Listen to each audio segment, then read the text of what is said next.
Hi, I'm Stephen Gage and I'm Chief Executive of Action for Stammering Children. I'm here at the Michael Palin Centre where inside we are finalising our annual report for this, our 30th anniversary year. And boy, what a year it's been.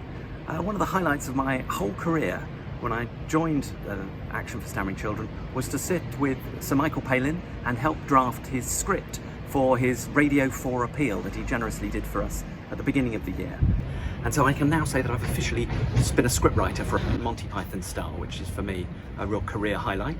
But what it did is it helps us to raise a lot of money and helps us to continue to support the fabulous Michael Palin Centre, which supports hundreds of children every year who stammer, and to train hundreds more speech and language therapists who then in turn support thousands more children who stammer across the whole of the country. The cover star of our annual report is Aaron McNee. Aaron has been supported by the Michael Palin Centre, and so he decided to support the charity, running 1 mile every hour on the hour for 24 hours and raising over £2,000. It's because of children like Aaron, and thanks to Aaron, that we've been able to do so much this year.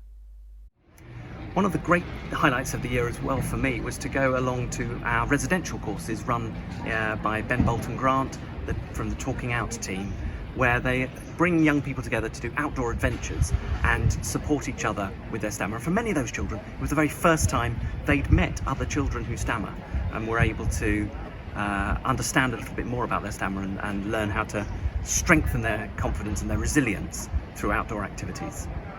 As Chief Exec of a charity that's called Action for Stammering Children, often I need to know what is the action that stammering children want to see. And that's why it's been so helpful to have a youth panel made up of some brilliant young people who have a stammer, who guide us and guide our work every day. This team have been doing some brilliant work creating a game called Stand Back in Time, which looks at historical figures and who had a stammer and shows how they succeeded in life and didn't let their stammer hold them back. We also have a brilliant team of Stambassadors, adults who stammer in successful careers, who've helped us this year hosting a careers networking evening where they were able to support young people who stammer, talk to them about different career options they might face in a whole range of different sectors, from the military to medicine to law. And that evening was a huge success, hosted at PwC's headquarters in London, and we're massively grateful to them for their support this year. Very sadly this year we lost Travers Reid, one of our co-founders. Travers was a successful businessman who had a stammer and played a huge part in setting up the charity and opening the Michael Palin Centre here.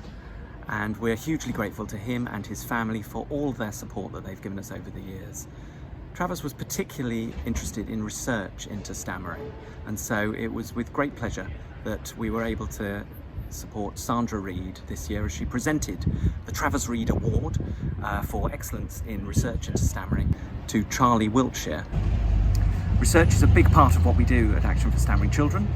We fund the fabulous Ria Bernard to complete her PhD. Ria has just completed a very large meta-analysis of the links between stammering and mental health, and our academic paper is under peer review at the moment, and we look forward to that being published very, very soon. Ria works for us 1 day a week here at the Michael Palin Centre, and she organised a research panel evening during the year, hosted in a packed lecture hall in University College London, where 3 academics looked at the last 30 years of research into stammering and made their predictions for the next 30 years of research. Ria also conducted for us a massive freedom of information research project, which established that there is a postcode lottery in the delivery of services for children who stammer.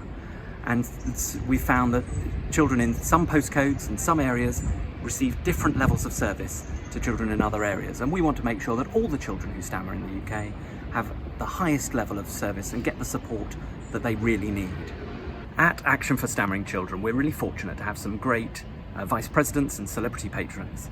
And one of those is the Right Honourable Ed Balls, former Shadow Chancellor. And when I realised that we had Ed Balls at our disposal, I thought perhaps we could organise a series of lectures on neoclassical endogenous growth theory.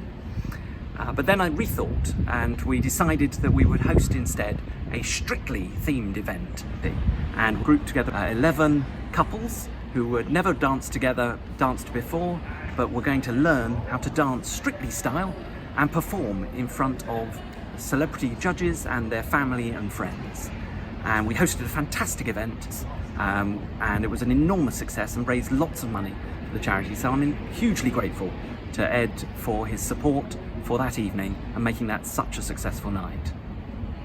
And I'm hugely grateful to everyone who's supported Action for Stammering Children over the year, the team of trustees who do such sterling work supporting the charity, very small staff team, and all of our generous supporters and the trusts and foundations that help fund the valuable work that goes on here at the Michael Palin Centre and beyond. So thank you to everyone who's made our 30th anniversary year such a success, and here's to the next 30 years at Action for Stammering Children. Thank you. To download a copy of our annual report, visit our website at www.actionforstammeringchildren.org, or drop us a line and we'll send you a copy in the post.